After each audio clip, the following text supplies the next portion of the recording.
Without access to education, as shocks are experienced, including loss of life, health impacts, and loss of livelihoods, children are more vulnerable and unprotected. As household finances being strained and needs increase out of school, children are more likely to be exposed to risks like family violence, child labor, forced marriage, trafficking, and exploitation, including by responders. For the most vulnerable children, education is life saving. To give us more insight on this, we have an advanced chemistry lecturer, Ms. Neeraja, online with us. Ms. Neeraja, can you hear us? Yes, I can. Yes, Ms. Neeraja, thank you so much for joining us this afternoon.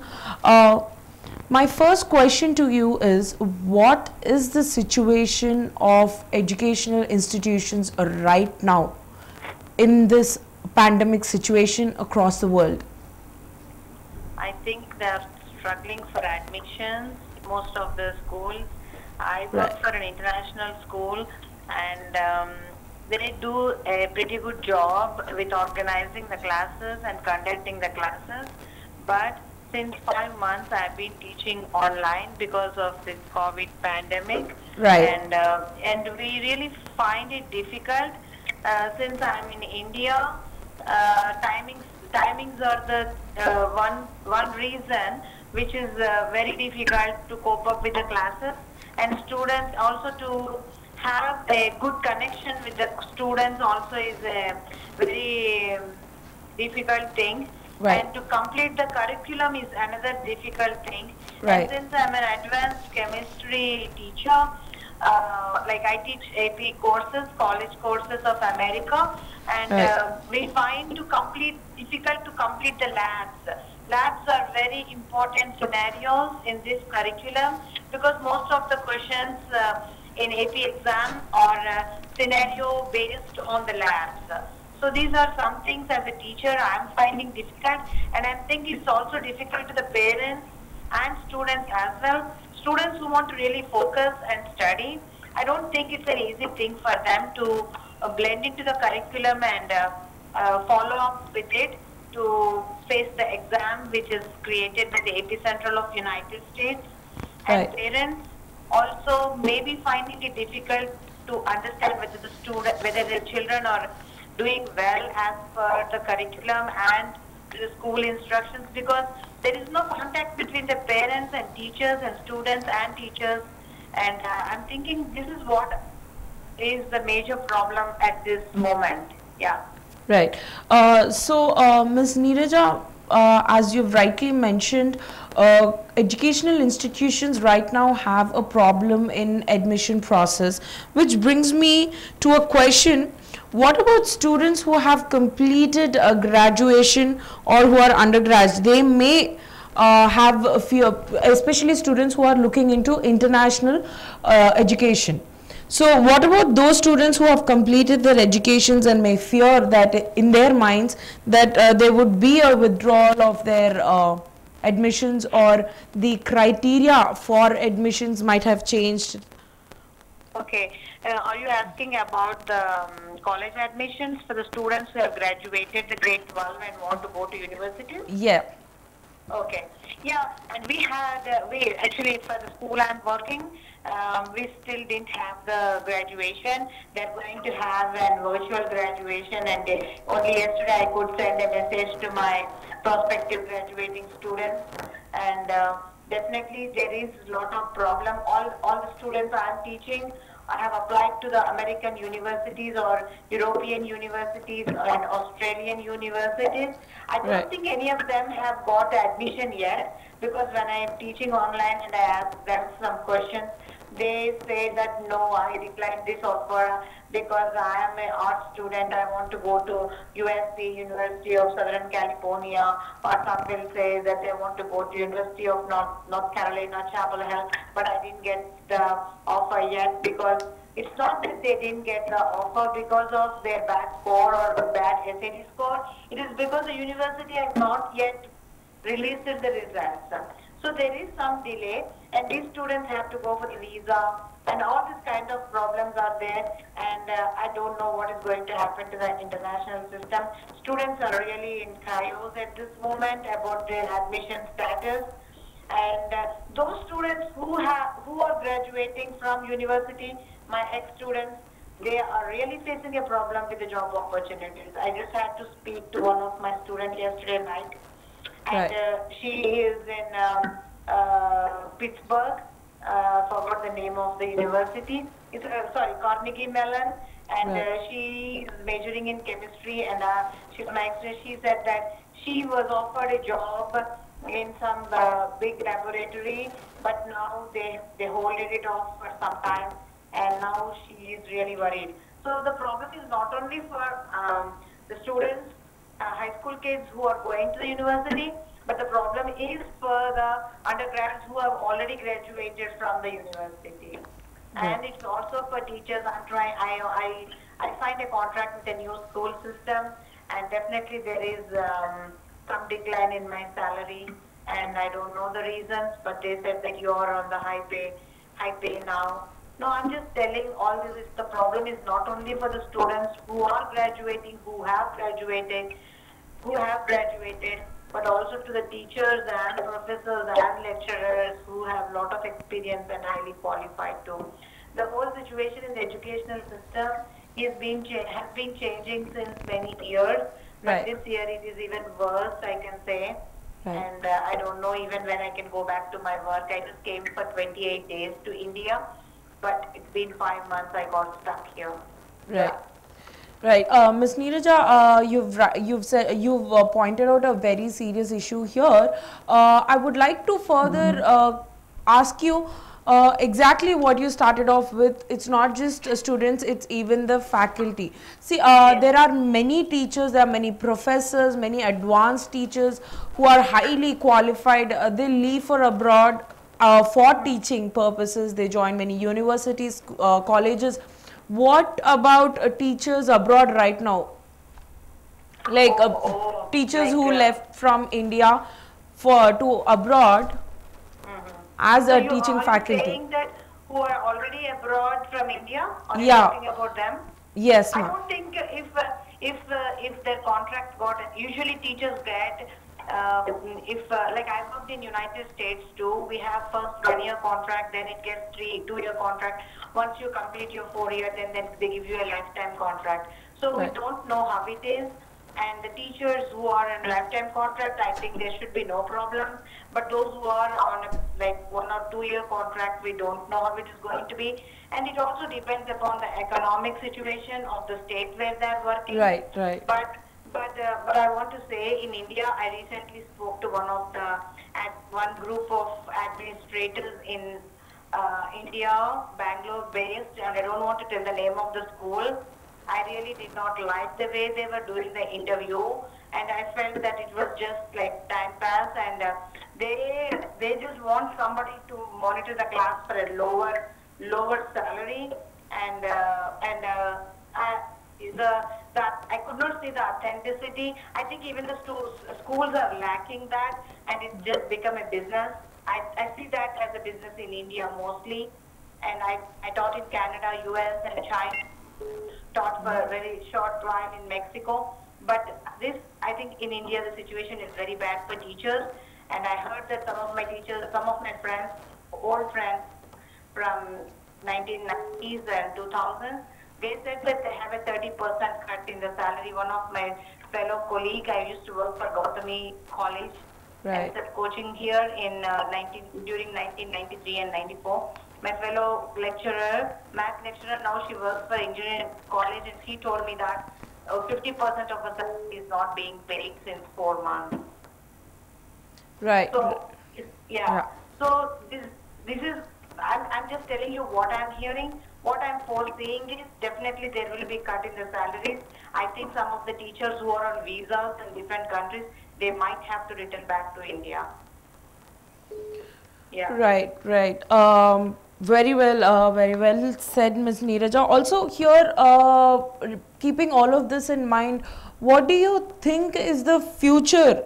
What does this mean for future of learning or for the educational systems right now? I don't see any future.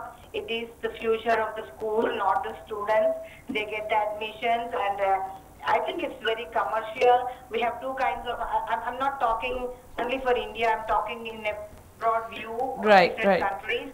You know, there are two kinds of assessments, formal assessments and summative assessments. Summative assessments are those assessments which we test the students on their skills, and formative are those like homework, labs, lab reports, presentations, projects, activities.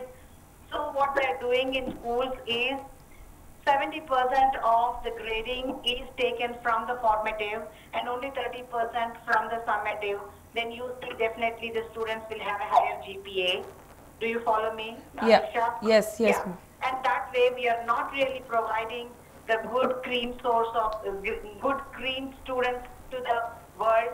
So the sources are poor. Only those who work hard and are having application skills, that kind of students who only have a chance of surviving better in this world.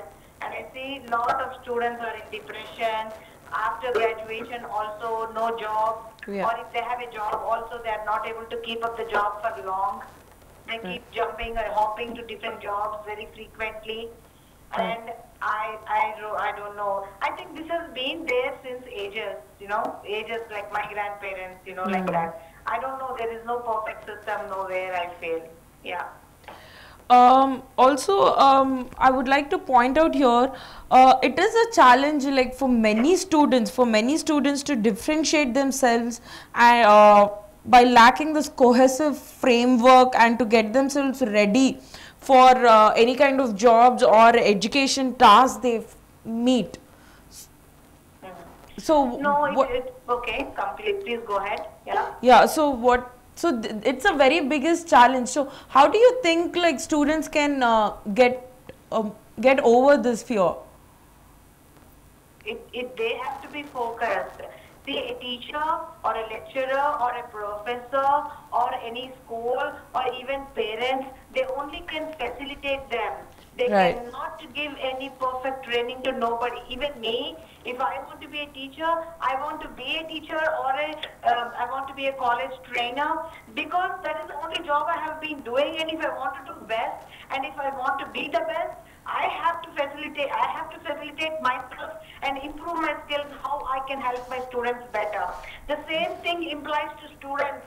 They just cannot blame only the teacher or the school or their parents or the circumstances or whatever. It is all blend in with the situation, put effort and also motivate yourself and try to improve your knowledge by yourself. Do not depend on anybody. You have teachers and parents and administrators and friends as facilitators only. But if you are a student of international school, you have many resources, but you have to use them wisely. Don't be lazy. Do what you are supposed to do. Follow the curriculum. Learn what is expected of you. If you have questions, ask teachers or anybody, or you have many resources like internet, Google, books, so many are there. So it all depends on the way how you want to train yourself to lead to the success path and be successful. Right. Don't do more. Don't learn more. Learn what is needed. But don't blame people or teachers or parents. Everybody has to pay the tax by themselves. I hope I answered the question. Right, right. Yes, ma'am. Absolutely. Also here, what changes could we foresee in the global educational system in future? What changes do you think that we can see? I don't think you can see any changes. Changes are already there. No, this is my personal experience. Okay. Those who want to learn, they will learn, whether it is online or whether it is a virtual teaching or it's a personal classroom. It's all mixed. It's a mixture of different kind of situations, students, and personalities. I don't think it will change anything. It may get worse, but I don't think it's going to get better. So what I said from the last question, what answer I gave you, it all depends on the teachers, how to improve their skills to teach their students, whether it is online or personally. And the students also have to blend in with the system for improving the system and improving themselves, not expecting something from the system or from the teacher. If the teacher is too bad that she's not giving the concepts, not explaining, then fine, you can complain. But you cannot complain the teacher to spoon feed you, you know. So Right. I don't think there is going to be any change. Only if there are changes, it's going to get worse. And administrators, everybody, they should take the job as their job. It's their home, their child. But if they just work for the sake of the job or for the sake of the salary, I'm sure it's going to get worse. I don't want to give you more examples because it's going to be live and I don't want to be negative. Right, right. Also here, ma'am, as I can see, there are a lot of challenges that teachers are facing right now. I would like you to give me a little bit brief about, as many of the schools are open and online classes have started. I would like you to give a little brief of what exactly is happening once this online teaching has started. I'd just like to give you, I'd just like you to give me a brief of what is happening. Okay. I've been teaching online since February, yeah. Yeah. Because I came for the Chinese New Year break here and I've been teaching and actually I'm so thankful to my students. My students are really good except one or two. Yeah. And I'm teaching every curriculum and I'm just giving you my example. What I cannot really see what my students are really looking at. Oh, They have yeah. their laptops open. I don't know if they're really looking but what I'm sharing. Exactly. Or if they're having their headphones on, I really don't know if they're really listening to me. Yeah. Sometimes if I ask questions, they say that my internet is very bad and Right.